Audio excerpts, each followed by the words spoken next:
Ko'pincha so'zlaydigan shu kech xalqlar to'g'risidagi hikoyalarda hikoyadagi shu bosh personajni bir va yoki ishib ketsa ikki kech xalqashda ahmoq qiladigu ko'rinib qo'rqitib degandek.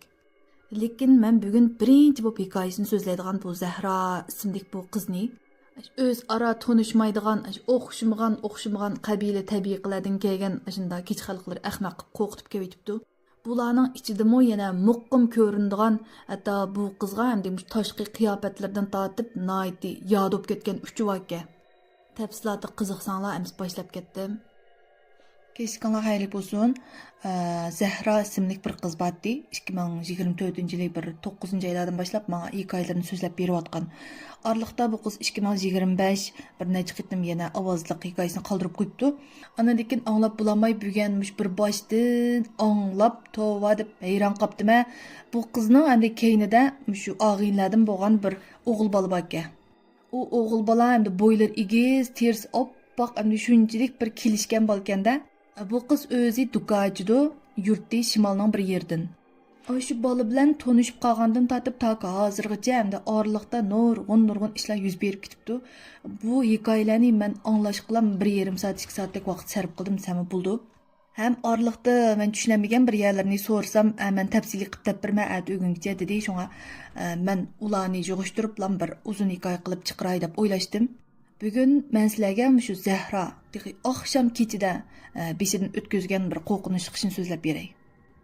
Bu qiz tunligun bir kun duka ichib, keyin kech soat bir 7-8lar bilan avtobusga chiqib, uyga qaytib kelitish yo'lida shunchalik bir bearam bo'lib ketibdi-da, boshlari qiyib degan besh og'rib, butun badanlarida mag'dur yo'q, bek bearam bo'lib ketibdi. Shuning bilan avtobusdan tushib kelib, dadasiga telefon qilibdi, "Men og'il keling" deb. Dadasi kelib bu Zahrani uyga olib borgandan keyin bular shu darvozaning yeniga kelish bilan tang bu Zahraning bu bosh og'riqlari, bu badallari mag'dursiz bo'ldigan barliq bearamchiliklarning hammasi yo'qolib ketibdi. Zahra taxminan mushunda bo'layotqili bir oyga yaqin bo'lib qopdi-da, talay yarashmaydigan bo'lib qopdi. Shu uyda o'ltirsa hech qanday bearam bo'lmaydi ekan. Shu do'koniga berib do'ka ochsa va yoki bozorga borsa va yoki bir do'stining tug'ilgan kun u bu yelay chaqas berib qolsa, ajoyib bir bearam bo'lib ketadi ekan. Beshi endi xuddi biz sharni pulaversak itilib ketadi-ku, bek yo'g'on bo'lib ketsa, yo'q ichilik besim ishib ketsa. Bu Zahrani beshimi xuddilik itilib ketadigandak işte og'riydi ekanda, ajoyib bearam bo'lib ketadi ekan. Yetib og'iz kelib, uyga ketgisi kelib, o'ltirolmay qoldi ekan. Shuning bilan uyga qaytib kelgandan keyin shu darvozaning qishiq kelish bilan tang butun bearamchiliklarning hammasi yo'qolib ketadi ekan. Ana lekin uxlash jarayonida to'xtamay qor bosadi ekan degandek. Shu 2024 12-oy chiqqan hikoyada degandim, bu qizning endi 3 og'ini bor ekan deb. Uning birisi shu iliqi kichkidan mush qiz bilan birga cho'ng bo'lgan, ma qizni yaxshi ko'rdigan iliqi og'ini bor ekan. Qolgan ikkisining yana birisi chichi yo'q bir erdi-ku deyman shu vaqtda işte biroq degandi. Yana birisi bo'lsa, endi bo'yni maymoq bir ayol ekanda. Daim shu Zahraning ishkini tuvdan işte bo'ynini sol tarafga maymoq qilib işte qarab turdi ekan. Beshini mushunda qilib maymoq qilib sanglasa, ammo mo'risidimi pastga tushib ketdi ekan beshi. U ayolning beshi işte sanglab tushib, işte bir ta'tir bo'lib qolgan holatda Zahraga qarab shunda bir sat kulimsiraydi ekan. Tunugun kechda endi kech soat bir 10-11gacha telefon o'ynab o'tiribdi. Uning keyindan beshini yostiqqa qo'yib bilan uxlab qopdi. Ko'zi yumilib bilan ko'zini ocha degandek lappida ochsa, o'zini bir uyda ko'ribdi-da, Lufangdagi bir uyga deydi. Yenida yana bir kichik qiz yotgan. U qizmi ko'zini ichib, o'rnidan turib, bir o'rinlarni yig'ib degandek normal, shunda bir sirtqa chiqishga tayyorlik qilayotgan ekanda, lekin Zahrani ko'rmagandek lamka. Shuning bilan hali qiz sirtqa mangan vaqtda Zahram agishib menibdi, bular bir liftga chiqibdi. U liftning ichida men bilan qiz oldim boshqa yana bir o'g'il bola bor lekin men işte his qildim lekin u o'g'illarni ko'ramadim deb. Shuning bilan men liftning eshigi yopilmay işte ochiq holatda turayotgan vaqtda bu yerda bir oppoq ko'ynakli bir ayol paydo bo'lib qopti. Bu Zahraga işte tikilib qarab turibdi. Ana lekin endi bu uyni 6-qavatda desak 5 4 3 2 1 har bir qavatlarga tushgan vaqtda lift har bir qitim ichilganda oq kiyimlik ayol işte liftning oldida Zahraga qaraydi ekan. Iliqi bir qo'rqinchli kinolarda işte bulduğu. Birinchi qavatga tushgan vaqtda endi bu Zahra endi o'zining bir normal mang'olmaydiganligini his qildi-da. Iliqi binodan chiqqan vaqtda kunduzgan to'q, lekin bu Zahra işte laylab ketib bir 4 ko'cha eg'izga kelgan vaqtda kun biroqlam qop-qorong'i bo'lib ketibdi. u yerda hiliq og'ini bola paydo bo'lib qopdi-da. Bu balninki bo'ylari egiz, ankin oq ranglik bir koltyang tishört kiyib olgan uchisiga. Ankin mush bileklarining muskullari shunda ching ish qilib, undal qarsa shunda kelishkeli bir balkanda shunda pokiz. Ham chiroyimi, shu qosh ko'zlarimi shunda qamashgan terisi oppoq ishda bir bal ekan. Zahra bu balni ko'rib xo'shib ketibdi-da. "Voy, bu sizmi? Yo'qab ketdingiz-ku, ko'rishmagil uzoq bo'libdi, siz kelmagil bek uzoq bo'lib ketibdi" deb eliqi balning qishig'i beribdi. Bu bal bilan Zahra ikkisi birdan bilmayapti.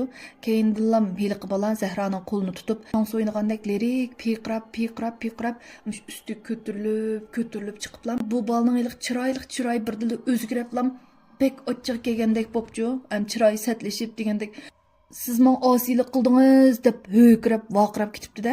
Shundan Zahramu voy unda emas, orliq sizmi yo'qab ketdingiz-ku deb ashunda tushuntirish beryapsa, heliqi bola shu igiz yerdan Zahrani yey tashlab yutibdi-da. Zahram bir xil cho'ng qurtinib qiplam uyg'unibdi, ko'zini ochsa o'zining yotoq uyida yotgan. İçin o'ylab ketibdi. "Hey, siz mening tushim kirib, meni bundaq qo'rqatgandan, yinimga keliblam, siz nimishqa bundaq qilsiz deb menga gap qilsangiz bo'lmamdi? Nimishqa mening tushimda meni bundaq qo'rqitsiz deb shunda bir xiyollarni qilibdi-da. Endi u bola bunda Zahraning xiyollariga javob berib yoki bo'lmasa yendam işte kunduz yer qanaq bir normal vaqtda paydo bo'lib paranjib qila olayotgan-tok. Ashunda xiyollarni qilib, da atrof qarsa, ma karvatning oyoq tarafida bir qarsoyni o'ltag'anligini ko'ribdi. Odatda bu qiz o'ngda bo'lsin yoki tushida bo'lsin undan narsalarni pek to'l ko'rib qolgan. Shu chiroq yondirib olsam yo'qolib ketadi deydigan bir xiyol bilan bir kayg'ani bossa chiroq yonmabdi. Shuning bilan "Ey, bu tok tugab ketdimi, nima dadamga telefon qilib deb qo'yayjimi" deb talog'i chiqibdi-da. Talog'i chiqsam shu oldidan bir qop-qarsoy paydo bo'lib qopdi. Uning chiroyi shunday setga bu Zahra degandan shunda bir o'chibada qarab turibdi-da. Shuning bilan qo'rqib ketib, "Oppa, doda" deb shunda ullik vaqirab ketibdi. Ashunda vaqasimi xuddi bir ovozi ichiga tushib ketgandek, bu ovoz qat'iy teshiq chiqmabdi. Bu vaqtda bu Zahra hamdi bu so'g'ining tuvidilam turibdi-da. Shuna bilan u qarsayg'imda qarab qo'yib yotoqqa yinib kiribdi. Yotoq uyning ma so'l qo'l tarafidan o'birning munchi bak kelgan tozliq uy bak. Shu munchining hamdi ma to'g'risi kelgan tom bilan munchining temining yiliqi bulun kelgan yerda bu Zahraning degan ish kiyimlari, ko'ynaklari xuddi bir hamdi o'mchik to'rdek tomga chaplashib turgan ekanda, o to'g'risiga bog'cha. Ha, men tush ko'rib yetibdiman-da, men tek to'liq uyg'unib bulanmabdiman, men yana bir tushning ichida ekanman deb o'ylab, beliqi qarsoy tarafga qarsa, u yana shunday sat qarab turgan shuninglar. Sen meni ishnim qilolmaysan, qarab tur, men hozirning o'zidan uyg'unib ketaman deb, hamdimush o'zining ingi tayinib uyg'unib olibdi. Bu vaqtdan Beijing vaqti soat 8 bo'lgan-ekan. Bu Zahra her gün işte vaqt uyg'undi endi. Uyg'ungan vaqtimmi bo'lib qopdi, hamda uxlamay deb telefonni qo'liga ilib, shu bo'g'ashlarni men so'zlab bergan ekan. Endi bu Zahraninki ma o'ttirdiki bir muncha ishlar bo'lib ketgan hikoyani men erta va yoki o'g'illikcha 40-50 minutlik uzun hikoya qilib chiqarman. Yana bir to'rdishimiz 3 kichik hikoya so'zlab qoldirib qo'yibdi. 2024-yili Urumchidan o'zining yurtiga qaytib kelibdi. Uning oldida hamda Urumchida bir yerda xizmat qilayotgan ekan. 2024 yozda qaytib kelib, hamda yerga suv tutadigan bir ish bo'lib qopti-da. U kechida billa berishba deb o'zining yaqin bir og'inisini olibdi. Shuning bilan bu bola hamda matrapda itizga suv kirdimi yo'q, uning qaraydigan og'inisi itizning o yana bir tarafida to'g'onni ochadigan bo'lib, bular ashta qivasa, og'inis tarafdan hey deb to'lg'an ovoz anglabdi. Keyindan bir o'shkining shunda bir ansiz mərgan ovoz anglabdi-da. "Ha, nim bo'lding, gaqlar, nim vaqiraysa" desa, yiliq og'inisi gaqmaydi. Ay to'xtamay hey deb vaqirayotganda, shundan bu balning ichi pushib ketib, og'inisidan yiliq beribdi. "Ha, nim bo'ldi, nimga vaqiraysa, men chaqirib ekansan, to'xtasa. Men seni nerda to'layman? Sen men to'lding-ku, ismimni chaqirib, "Ey palon" deb to'lab ketding-ku, men texsina yiningga boray deb turgan" debdi. Degandikim bu orliqda yana bir o'shkining ovozi borda to'xtamay chiqayotgan. Shundan bu ikkisi qo'lda kishini tashlab qo'yib, shu o'shkining ovozi chiqqan tarafga minibdi. Berib qarag'udek bo'lsa, hamdi o'jmi daraxtidami, o'rik daraxtidami qilib bir daraxtning ostiga bir o'shkini bog'lab qo'ygan ekan. Bu o'shga hamdi bu ikkisiga shunchalik bir sat qarab ketibdi-da, tikilib qarab hamdi xuddi bir men seni o'ltirib yetaman, yo'q qo'yib yetaman degandek ashta bir qo'rqinchli qarab ketibdi.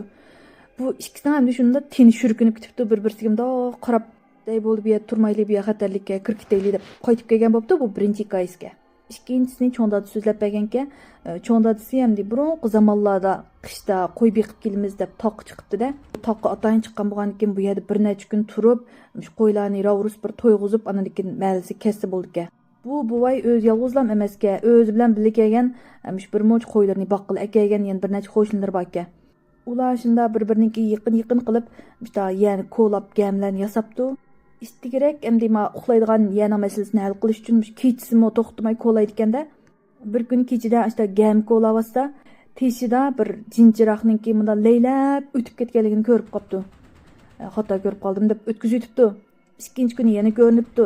Uchinchi kuni yana bir qitim ko'ringandan keyin talog'i chiqib qolsa, hech nima yo'q.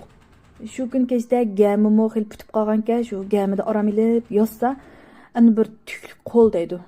Shunda tuk besib ketgan bir qo'l, endi bu buvayning yuzlarini, gallarini mushto seplabdi-da. Buvay ko'zini lappida ochsa, atrofida yana hech nima yo'q. Ikkinchi kuni mashta olibdi. Shuning bilan bu kimo zodimining yuzini silayotgan deb, endi bir qop-qora bir soyninki gamning ishigidan chiqib ketib qolganini ko'rib qopti. Uchinchi kuni ana lekin o'g'oqni yostiqning ostiga tiqib qo'yib bashta yetibdi-da. Tun yerim bo'lganda Eliqi tükli qo'l yanmış buvayning yuzlarini silashqa boshlabdi. Shu vaqtda bu buvay tez surat bilan o'g'oqni chiqarib bu narsadan chechini kesib olibdi. Shundan keyin meni qayta avar qilmaydigan bo'lgandi deb o hikoyasini to'rdashqa deb bergankan. Uchinchisi bo'lsa 2025 7-8 mezgilda og'inlar bilan bu bola bir toq o'yiniga chiqibdi. U yerda o'ltirib hamda ozroq ichimliklarni ichishlab bo'pti. Orasidagi bir bola hamda ig'irroq masub qopti. Og'inlar men hojatga chiqib kiray deb chiqib ketibdi. Qolgan bolalar o'zining parog'ini qilib, shu ichidiganlarni ichib o'tiraveribdi. Endi bular yiliq og'inimiz qini kirmaydi-ku deb hamda yiliq bolaning kirmaginiga diqqat qilgan vaqtda allaqachon 1 soat, 1,5 soat vaqt o'tib ketgan-ka. Bir yerda yiqilib yetib qoldimi nima, chiqib izlab boqayli deb hammaylar chiqib izlabdi. Hojatxonga oz qolgan yerda yo'g'on bir tosh bor ekan. Heyliq masub qolgan bola ashad yetib qolgan-ka. Shundan bilan uni ko'tarishtirib akiribdi. Arliqda bular bu G'uljidagi sayohatlarni oxirlashtirib qaytib kelgandan keyin heyliq og'insi binormal bo'lib qopti-da. Boshqalar so'rab, "Nim bo'lding?" desa, "Men heyliqi G'uljida toq chiqib o'tgan vaqtimizda hojatxonaga ketib boratdim. Ketib bo'lsam, shu yo'g'on toshning yanida bir kichik bir o't ko'rindi. Voy tova, bu o't nereden paydo qoldi deb qarab tursam, bu o't 2 bo'lib, 2dan 4 bo'lib, shunda ko'payib ketdi. Shundan piqrab, laylab yurgan o'tlarni ko'riblam keyinda uxmayman, o'shimda ketib yetib qopdim deb. Shundan keyin bu bola endi beklam ig'irlab ketibdi hozir anglashlar qaraganda. Kechillarimi yotolmaydi ekanda, qor besib degandan. Endi asosan uydan talog'i chiqmaydigan, shunday bir g'alitlan bo'lib qopti bu bola.